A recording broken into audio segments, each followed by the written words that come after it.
अगर तुम्हारे भी मैथ्स में 20 से लेके 35 के बीच में मार्क्स आ रहे हैं और तुम फ्रस्ट्रेट हो चुके हो कि यार कैसे मार्क्स को इम्प्रूव करें, तो ये वीडियो इसी बारे में है कि तुम अपने मैथ्स के मार्क को कैसे इम्प्रूव कर सकते हो और 40 प्लस हमेशा कैसे स्कोर कर सकते हो। तो वीडियो को 1.5x पे देखना ताकि तुम्हारा टाइम भी सेव हो। तो शुरू करते हैं बिना किसी बकवास के। तो जैसे मैंने यहाँ पे लिखा है वेयर आर यू लैकिंग, तो तुम्हारे मार्क्स कम आने की वजह है वो 4 मेजर फैक्टर्स हैं उनके पीछे। चारों फैक्टर्स को अपन नेक्स्ट स्लाइड्स में अच्छे से समझेंगे। तो जैसा पहला जो है अपना वो है सेल्फ डाउटिंग एटीट्यूड। तुम अपने आप को डाउट में ही रखते हो कि यार मैथ्स मेरे से होगा ही नहीं। दूसरा वो है तुम्हारा सिलेबस कंप्लीट नहीं है अच्छे से। तीसरा तुमने सिलेबस तो किया है मगर प्रैक्टिस नहीं किया अच्छे से क्वेश्चन की। और जो लास्ट और चौथा है वो अपना वो है कि तुमने टाइम बाउंड प्रैक्टिस नहीं की, इसलिए तुम्हारे मॉक्स में मार्क्स नहीं आ रहे, मगर तुम जो क्वेश्चन मॉक्स में था उसको बाद में आसानी से करते रहे हो। तो इन्हीं सब चीज़ों के बारे में अपन पूरा डिटेल में डिस्कशन करते हैं। तो जैसा अपना पहला पॉइंट था, डोंट डाउट योर सेल्फ। सबसे पहले तुमको मतलब कि अपने दिमाग में से ये निकालना पड़ेगा कि तुमको बचपन से मैथ्स से डर लगता है, तो अब मैथ्स कैसे होगी, क्योंकि ये डर तुमको मतलब कभी भी इम्प्रूव नहीं करने देगा तुम्हारी मैथ्स को। और अगर देखा जाए ना तो सीजीएल की जो मैथ्स है वो सबसे ईजी है, पर बस तुमको अपना माइंडसेट चेंज करना है कि जैसे मैं मेहनत करूँगा तो हो जाएगा। तो ये चीज़ अपने दिमाग में डाल लो, क्योंकि मैथ्स सबसे ईजी सब्जेक्ट है सीजीएल में देखा जाए तो।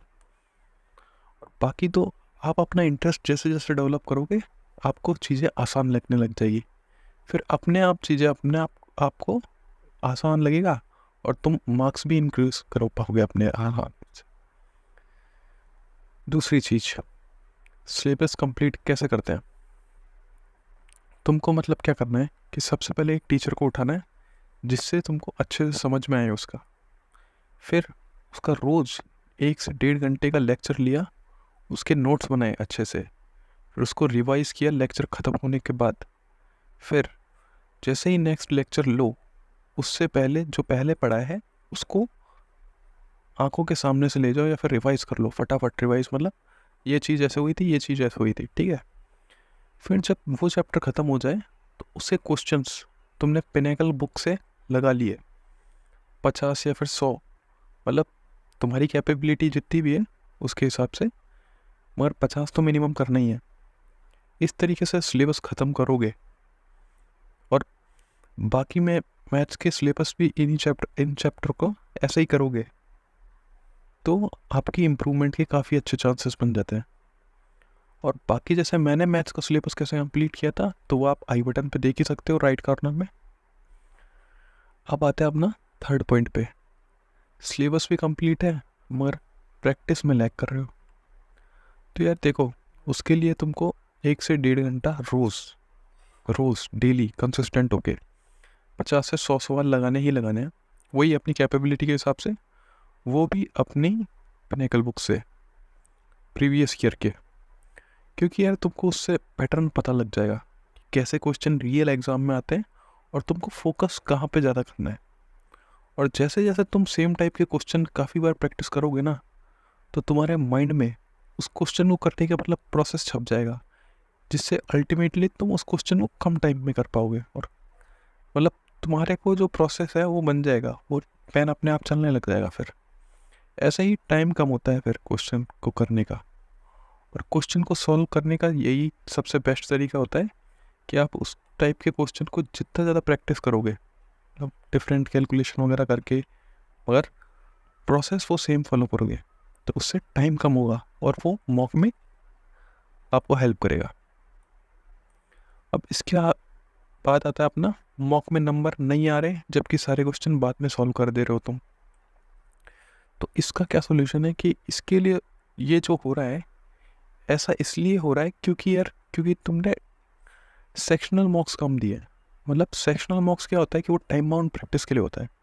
तुम क्वेश्चन कर तो पा रहे हो मगर लिमिटेड टाइम में नहीं कर पा रहे, तो टेक्स्ट बुक पे मैथ सेक्शन में जाके सेक्शनल टैग्स है उनको ट्राई करो, उससे तुम्हारी स्पीड भी बढ़ेगी और तुम क्वेश्चन को माइंड में जल्दी कैसे प्रोसेस करते हैं वो सीखोगे। मतलब क्वेश्चन पढ़ा उसके बाद सोचने में टाइम लगाते हो ना कि आपके ये करना है, तो जितने ज़्यादा सेक्शन लगाओगे तो सोचना ज़्यादा, वो सोचने वाला टाइम आपका कम होते जाएगा धीरे धीरे।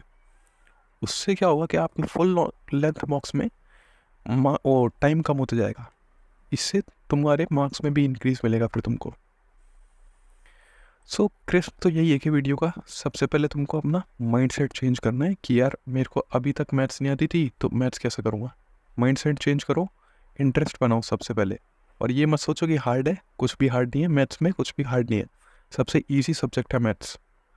जीके और इंग्लिश, और इन दोनों को देखा जाए तो इन दोनों में कंपैरेटिवली देखा जाए तो मैथ्स सबसे ईजी सब्जेक्ट है। नेक्स्ट चीज़ है वो अपनी सिलेबस को कंप्लीट करो अच्छे से, जैसे मैंने बताया, और वो कंप्लीट करने के बाद डेली 50 क्वेश्चन करो। मतलब चैप्टर ख़त्म हो गया उसके बाद तो क्वेश्चन करने ही है उस चैप्टर के, मगर 50 क्वेश्चन करते रहो थोड़े थोड़े थोड़े थोड़े। उसके बाद बुक से प्रैक्टिस कर ली, फिर उसके बाद टाइम बाउंड प्रैक्टिस के लिए आप सेक्शनल टेस्ट पे जाओ, और वो भी अपना टेक्स्ट बुक पे अच्छे से क्वेश्चंस वगैरह और टेस्ट वगैरह दे रखे हैं, तो वहाँ से सेक्शनल टेस्ट लगाओ। और तुमने ये प्रोसेस कम्प्लीटली फॉलो किया ना तो तुम्हारे मैथ्स में मार्क्स 40 से 45 प्लस तो ईजिली आएंगे। और फिर भी अगर तुमने कोई सिली मिस्टेक कर दी, तब की बता रहा हूँ मैं ये, और अच्छा मतलब कोई सिली मिस्टेक्स नहीं की, तो आप आराम से 45 से प्लस ही जाओगे। और थोड़ा पेशेंस भी डेवलप करना पड़ेगा कि तुम ऐसा नहीं सोच सकते कि यार एक दिन में सब चीज़ें हो जाए, क्योंकि मार्क्स आने में थोड़ा टाइम लगता है। एक रात का खेल नहीं है, तुमको कंसिस्टेंट रखे ये फॉलो करता रहना पड़ेगा टिल द एग्ज़ाम, तभी मार्क्स आएंगे। ऐसा नहीं है कि एक ही झटके में तुम्हारे मार्क्स आ गए, अगले पिछले दिन तुम 30 मार्क्स पे थे, अगले दिन तुम्हारे 40 प्लस मार्क्स आ रहे हैं, ऐसा नहीं होता है, प्रैक्टिकली भी नहीं होता है ऐसा। यही था इस वीडियो में। अगर वीडियो अच्छी लगी हो तो लाइक कर देना, वरना तो कोई इशू नहीं है। और राइट वाली वीडियो में मतलब CGL 2024 में जो सीरियस एस्पिरेंट्स है ना, उनके लिए एक मैसेज है, तो राइट वाली वीडियो पर क्लिक करके देख सकते हो। तो मिलते हैं नेक्स्ट वीडियो में। Bye guys.